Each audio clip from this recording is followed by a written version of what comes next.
আমার as a producer আমার হঠাৎ করে ঘুম থেকে উঠে ডেডিকেশন জেগেছে, আমি একটা দুর্ধর্ষ ছবি আজিও বলে গায়ে জড়িয়ে ধরে নিল না, you are doing a good work man. বাইরে থেকে ফাইট মাস্টার্স আনছি, যতই আমি বলি সে বম্বের ট্যাগ আছে, তা সাউথের ট্যাগ আছে, আরো খারাপ করতে হয়েছে, আমারও ইএমআই আছে, আমাকে করতে হয়েছে। হ্যালো বন্ধুরা, স্বাগত জানাই আমাদের চ্যানেলে। আজ আমরা দুটো নতুন মুভির আপডেট নিয়ে আলোচনা করব। চলো শুরু করা যাক।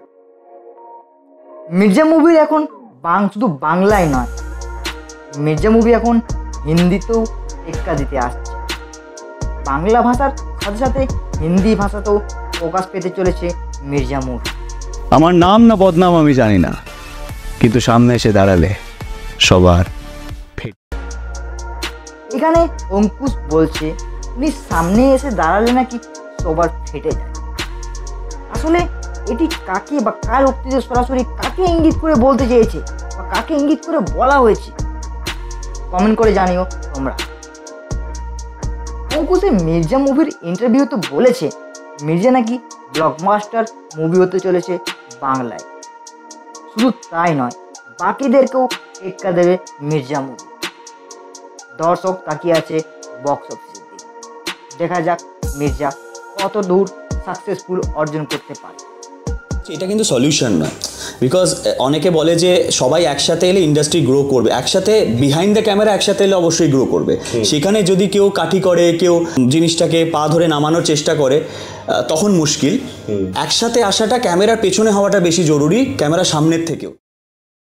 অঙ্কুশ বারবার কেন বলছে তাকে কাটি করা হচ্ছে, কেউ পা ধরে টানবে, মানে সোজা কথায় বলতে যাচ্ছে পেছনে লাগা। এই কথাগুলো সব ইন্টারভিউতে কেন বারবার বা কার উদ্দেশ্যে, কাকে ইঙ্গিত করে বলতে চাইছে অঙ্কুশ? কে তাকে কাটি করছে, কে তাকে পা ধরে নিচে টামানোর চেষ্টা করছে? কমেন্ট করে জানিও তোমরা। তবে সত্যি কি অঙ্কুশ বেশ কিছু কথা বলেছে, সেগুলি কিন্তু সোজা সাপটা মুখের ওপর বলেছে, সত্যিটাই প্রকাশ করেছে। অনেক কথা সে সোজাভাবে বলেছে, কিছু কথা প্রকাশ্যে এনেছে, সেটা দর্শকের নাকি অনেক বেশি ভালো লেগেছে। খুব ম্যাচিউরভাবে, সোজা ভাষায়, সোজাভাবে মুখোমুখি হয়েছে। ওপর দিকে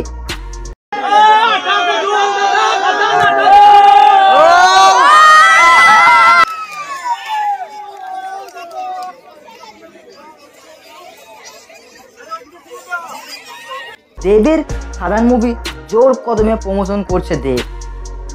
সেকেন্ড শিডিউলের শুটিং শেষ হতেই নতুন পোস্টার বেরিয়েছে। শোনা যাচ্ছে যিশু চরিত্র নাকি কোনো সাদামাটা চরিত্র নয়, তার চরিত্র নাকি বিশাল চরিত্র রূপ নিতে চলেছে। তার পেছনে নাকি অনেক বেশি রহস্য লুকিয়ে আছে। সেই রহস্য দেখতে হলে বা জানতে হলে আমাদেরকে অপেক্ষা করতে হবে সাধারণ মুভি রিলিজ হওয়া পর্যন্ত। সাদা মুভি একটা অনেক বড় মুভি হতে চলেছে বাংলা ইন্ডাস্ট্রিতে।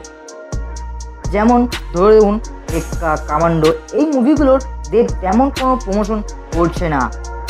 শুধু এখন প্রমোশন বলতে চলে শুধু সাধারণ মুভির প্রমোশন চলছে জোর কদমে। নতুন নতুন পোস্টার, টিজার সব কিছুই বেরোচ্ছে এখন সাধারণ মুভি নিয়ে।